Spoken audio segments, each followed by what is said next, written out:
So we made a bell siphon so that water, once it gets vapor locked, it works its way up and it drains the entire bed. It drops right down in there. We're flooding out a gopher right now, but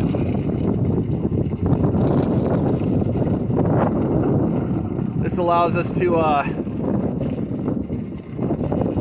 raise the bed level and then the drain level.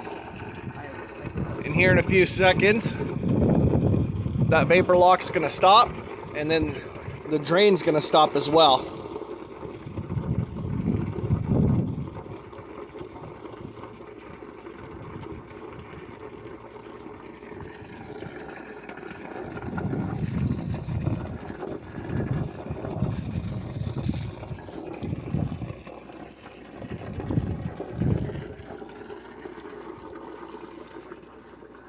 Homemade bell siphon. We're in the process of cleaning up our hydroton right now, getting all the dirt and debris and everything off of them, and we're soaking them. Anyways, you soak them for 24 hours and then they'll start to sink.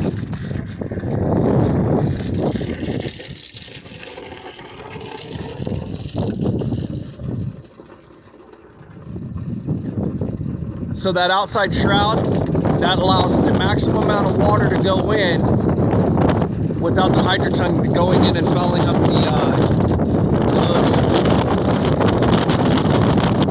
all the lines. So basically what we're going to do is we're going to have plants in this tub. It's going to be elevated on this rack in the hatchery. So that'll help strip the nitrates out of the water. So it's one more filtration device, one more growing media bed set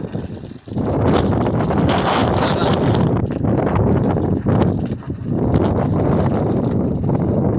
It'll just help, it'll help filter that water and take those nitrates down.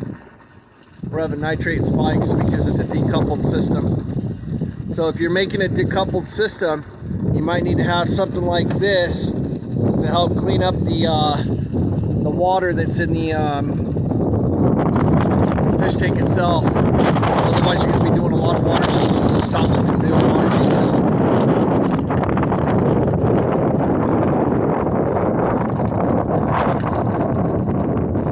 It'll help pull out the protein off the top, some of the settable solids. So we're getting down to the end here.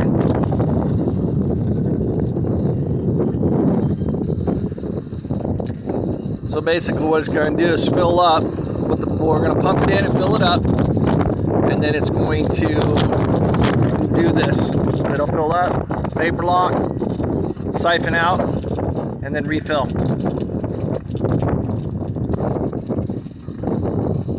Once it gets to the bottom, it'll start gurgling right there. See that back flush? And then right there, boom. So now the pump will fill it back up. That's a crazy design.